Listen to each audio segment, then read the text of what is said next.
No, that's my camera. That's my camera. So I'm doing a little video now. It's on video. Anything else? No, but I don't want it too big because I won't be able to send it by WhatsApp. Okay, So sir. you can oh, Whatever you like. let me stop it. Hang on, I can stop.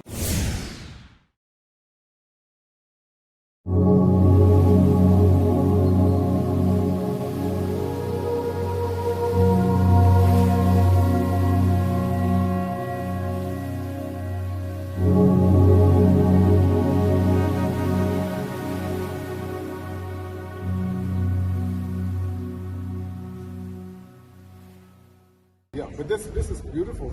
This is amazing. The artist is from the Bahamas, and his name is Tavares Strawn.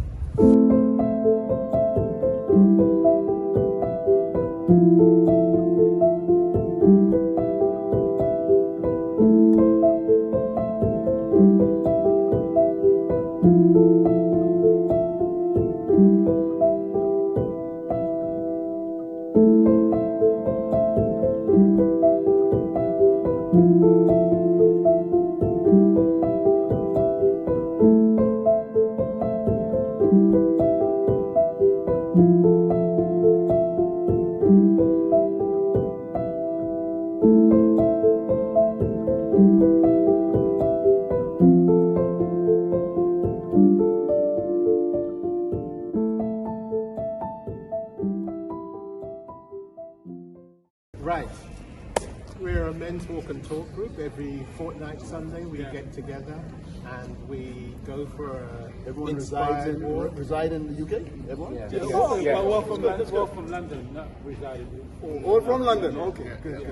It's open to anyone else. If you want to come from Bahamas to here and join us every Sunday, you're more than welcome. So that's like an exercise group or what? This one inspirational kind of thing.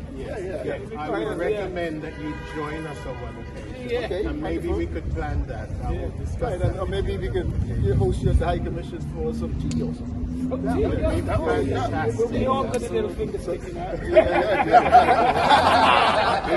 A number of Bahamians have been here, but Tavares Strawn is just a talented artist. It's a stunning piece of work. It's a stunning piece of work. How long is it commission to stay? I think until April.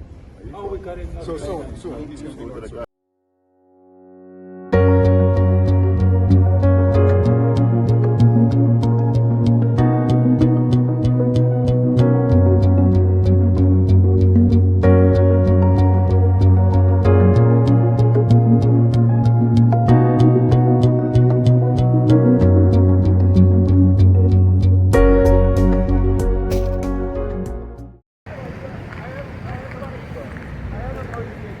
So, boy, just checking this morning.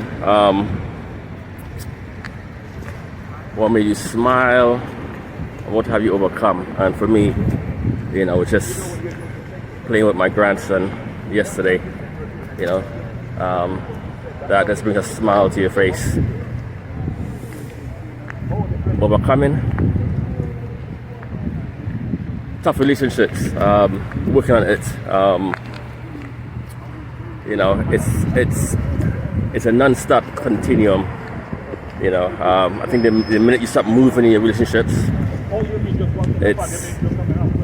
you stop growing. The relationships stop growing, and it's ups and downs. And how to overcome those ups and downs in those social relationships. Moms, family. When to walk away, when not to. For your own health. About who you choose, who's your priority in all these different social relationships. Who comes first? Is it you? Is it your spouse? Is it your children? You need to put yourself first. You need to put the oxygen mask on first, and then take care of the others. Just food for thought.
Another day for men's walk and talk.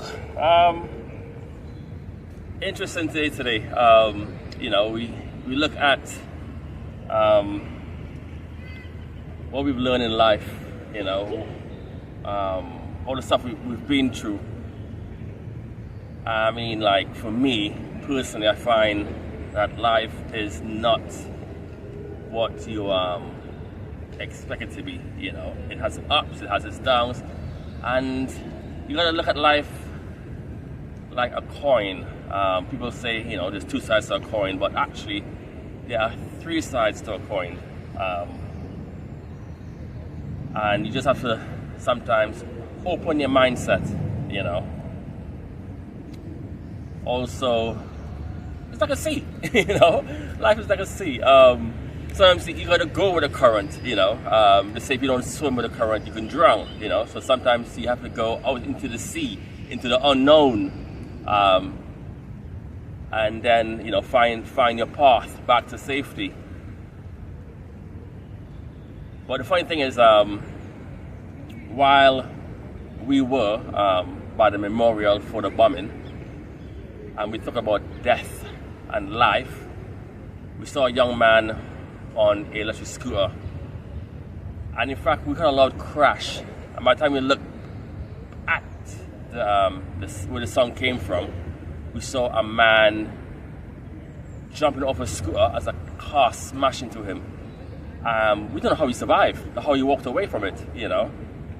But the scooter was up in the air. It hit the back window of the car, smashed it up, and, you know, it's just like, thank God he's alive, you know. And a lot of us, you know, we're like, damn, you know, it was traumatic for some, you know. One guy, he almost lost his son to a similar accident. I almost lost my son to a similar accident as well. And, you know, we're just saying, you know, we gotta say thank God for life, you know. Thank God that we still have our children around and we can share these experiences. But also the bombing, you know, with the buses and the trains and stuff.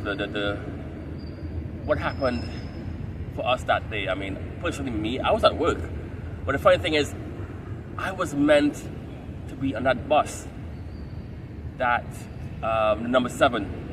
That, you know, you saw the photos of the back all open up from the explosion.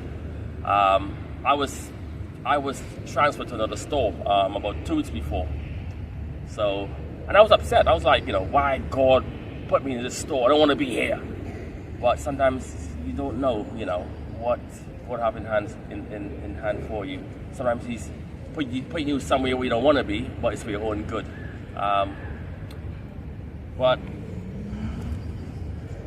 we all come to a conclusion that in life, especially during midlife crisis for some men, that we need a purpose. We need something to work towards too, because when we don't have a purpose, like one of the guys was saying, he becomes bored, you know, and depressed, because there's nothing for him to work on, nothing for him to achieve, you know. So if you achieve everything in life, what's next? But yeah, so I will leave you with a video that Keith Shimon Preddy he recorded about 2 years ago, and it's about an allotment. There's one guy, Samatawi, that has an allotment, and what we found was the importance of growing your own food when it comes to pesticides, to, you know, the nutrition value, because now, you know, we were being told 5 a day, and now they suggested that maybe it's 10 a day because of the fast growth, the mass growth of food. Apparently, you're not getting the nutrition that you need. So it's about, you know, about growing your own food, the benefits from it, and also the therapeutic, you know, journey of growing, you know, your own, you know, stuff in your own garden, and getting out and having that kind of a healthy movement in your body, and just being out in the sun. Because the thing is, for men of color, you need vitamin D.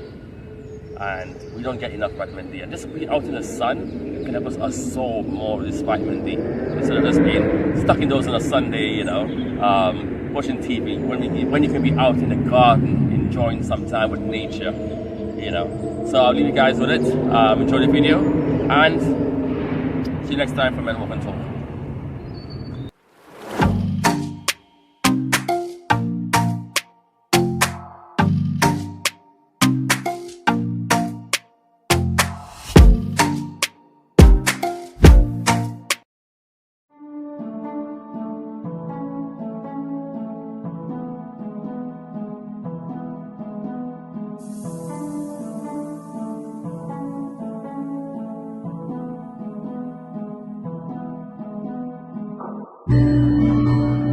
So everything in here is protected with this EnviroMesh, but it still allows light, it still allows airflow, and it allows water to come through naturally. Part of a fence cage, normally you see like the whole cage. So that's right there, that's the front and the back piece of metal, then wood combined, and you know, it's all whatever it was.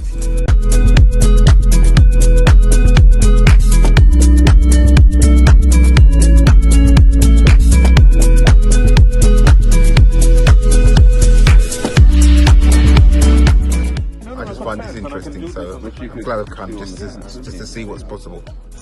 There's spaghetti squash, there's pumpkin in here, there's zucchini, there's melon. And not depend on the supermarkets, and you know, especially in this economy where cost of living is going sky high. Today, take me back to my childhood, being somebody from the local countryside and seeing all these plants going, including gungo peas, which I've never seen grown in Britain before.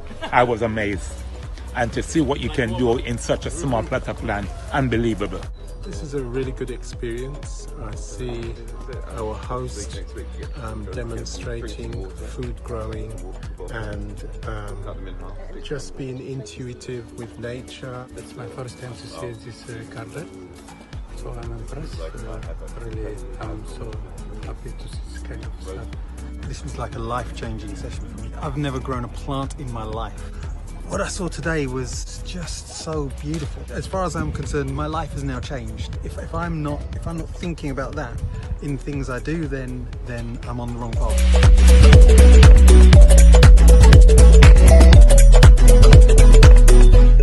What did you think of today? Where the yam? If you got gungo peas, where's the yam? Gungo peas, that's chickpeas there.